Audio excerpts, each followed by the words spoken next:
Hello बच्चों, पिछली कक्षा में हमने पाठ 8 समाप्त किया था। आज हमारा पाठ है 9 क्रिया।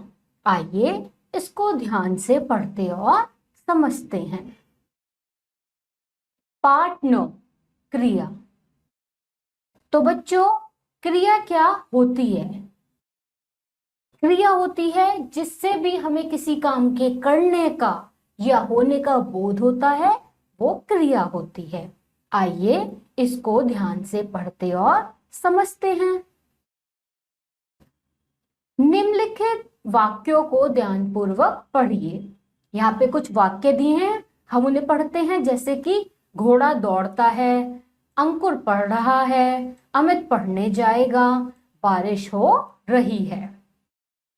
उपयुक्त वाक्यों में रंगीन छपे शब्दों से विभिन्न कार्यों का करना या होना प्रकट हो रहा है, अतः ये क्रिया शब्द हैं। वाक्य में प्रयोग हो जाने के कारण क्रिया शब्द क्रियापद कहलाते हैं। इस प्रकार हम कह सकते हैं कि किसी कार्य के करने या होने का बोध कराने वाले शब्दों को क्रिया कहते हैं।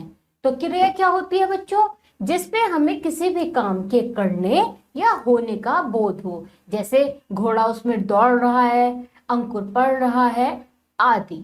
आइए इसके आगे समझते हैं। आगे आता है हमारा बच्चों क्या? धातु। अब धातु देखते हैं क्या होते हैं। क्रिया का जो मूल रूप है वो होता है, कहलाता है धातु। आइए इसको समझते हैं। क्रिया का मूल रूप धातु कहलाता है। क्रियापदों का निर्माण धातुओं से होता है। जैसे लिख, धातु से लिखना, लिखा, लिखी, लिखता, लिखूं आदि क्रियापद बनते हैं। धातु में ना प्रत्यय जोड़कर क्रिया का सामान्य रूप बनाया जाता है। ना का योग रहता है। जैसे जैसे कोई भी शब्द हमने लिया लिख या लिया हमने पढ़, तो उसके आगे हम क्या कर सकते हैं? पढ़ना, पढ़ते, पढ़ूं। तो ये सब क्या हो जाते हैं? क्रियापद।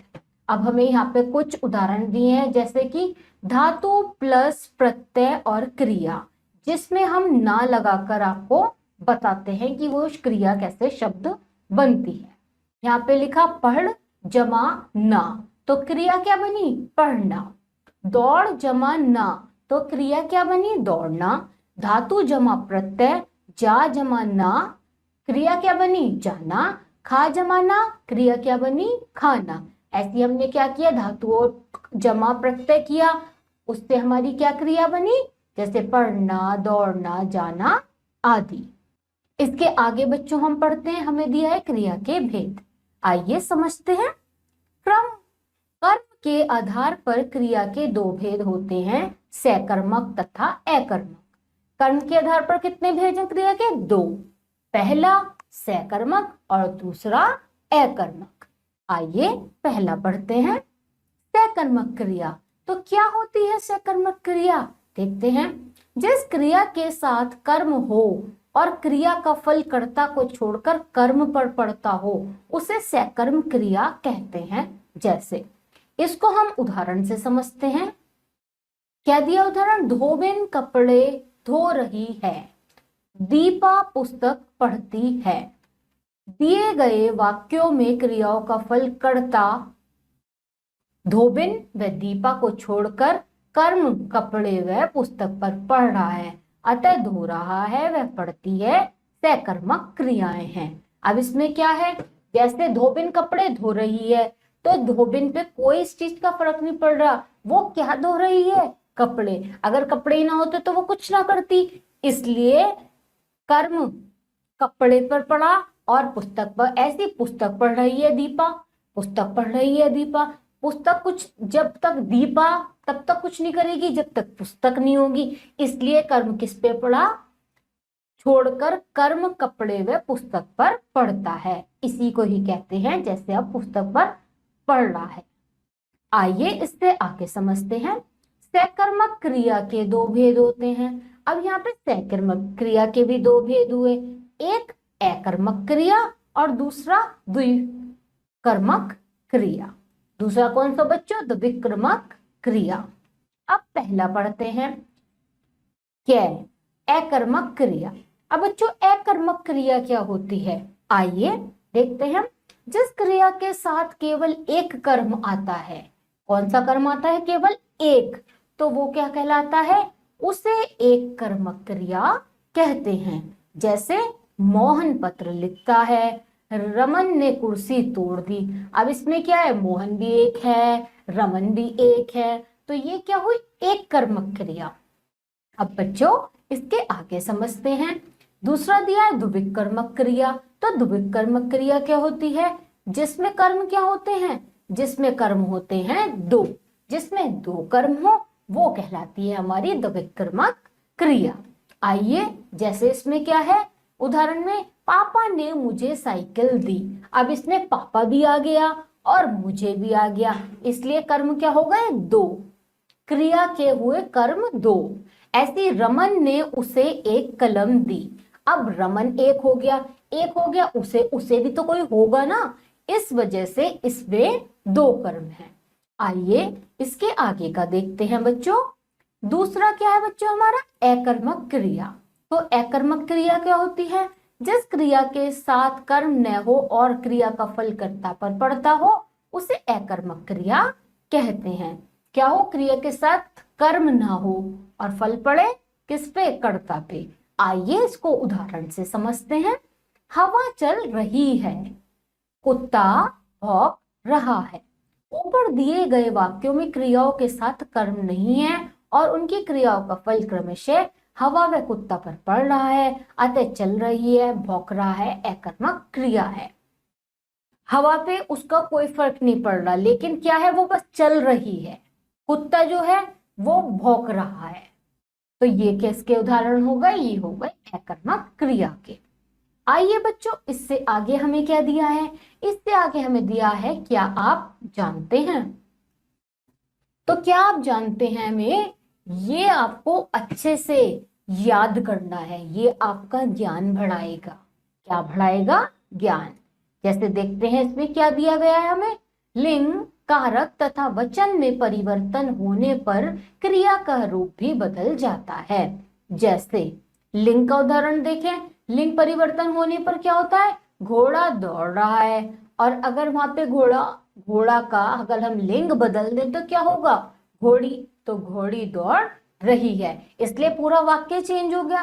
अब कारक परिवर्तन में देखते हैं क्या होता है, अंकुर ने पेन से लिखा, अंकुर पेन से लिख रहा है, तो दोनों वाक्य क्या हो गए, अलग हो गए।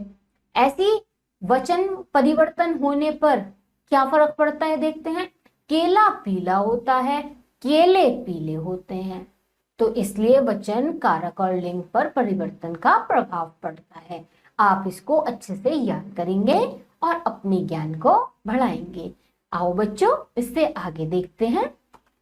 इससे आगे है, अब हमने इस पाठ में क्या क्या सीखा। आइए बच्चों हम एक बार दोबारा से पढ़ते हैं। हमने क्या क्या सीखा, किसी काम के करने अथवा होने का बोध कराने वाले शब्द क्या कहलाते हैं, क्रिया। क्रिया के मूल रूप को धातु कहते हैं। कर्म के आधार पर क्रिया के दो भेद हैं, आप सबको पता है, सकर्मक और अकर्मक। जिन क्रियाओं का फल कर्ता पे न पड़कर कर्म पर पड़ता है वो सकर्मक। लिंग कारक वचन आदि में परिवर्तन होने पर क्या बदल जाता है, क्रिया का रूप। तो ये पाठ मुझे लगता है बच्चों आप सबको अच्छे से समझ में आया होगा। अब इसके आधार पर आता है बच्चों क्या, हमारा अभ्यास कार्य। तो अभ्यास कार्य में क्या है हमारा, अब बताइए। अब बताइए में बच्चों यहाँ पे क्या प्रश्न है हमारा, सही विकल्प वाले गोले को रंगिए। अब क्या है, यहाँ पे एक प्रश्न दिया है, उसके 4 उत्तर हैं, तो जो सही उत्तर है वो हमें बताना है। आइए इस प्रश्न को हल करते हैं।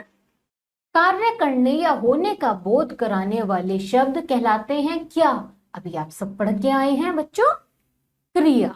तो इसका उत्तर क्या हुआ, क्रिया। अब दूसरा प्रश्न देखते हैं बच्चों। दूसरा प्रश्न क्या है, क्रिया के मूल रूप को कहते हैं, क्या कहते हैं, धातु। तो इसका उत्तर क्या हुआ बच्चों, धातु। अब आगे देखते हैं प्रश्न, द्विकर्मक क्रिया के साथ कर्म आते हैं, कितने कर्म आते हैं, 2। तो इसका उत्तर क्या हुआ बच्चों, 2। इससे आगे का प्रश्न देखते हैं, क्या है इससे आगे का प्रश्न, किसके परिवर्तित होने पर क्रिया का भी रूप बदल जाता है। तो लिंग का, कारक का, वचन का, ये आपको क्या जानता में भी बताया था, तो ये आप अच्छे से याद करिए। तो इसका उत्तर क्या हुआ, सभी सही हैं। अब आगे का प्रश्न देखते हैं बच्चों, क्या है, सकर्मक क्रिया का फल किस पर पड़ता है, बताइए किस पर पड़ता है, कर्म पर पड़ता है। तो इसका उत्तर क्या हुआ बच्चों, कर्म। अब मुझे लगता है कि आपको ये प्रश्न बहुत ही अच्छे से समझ में आया होगा।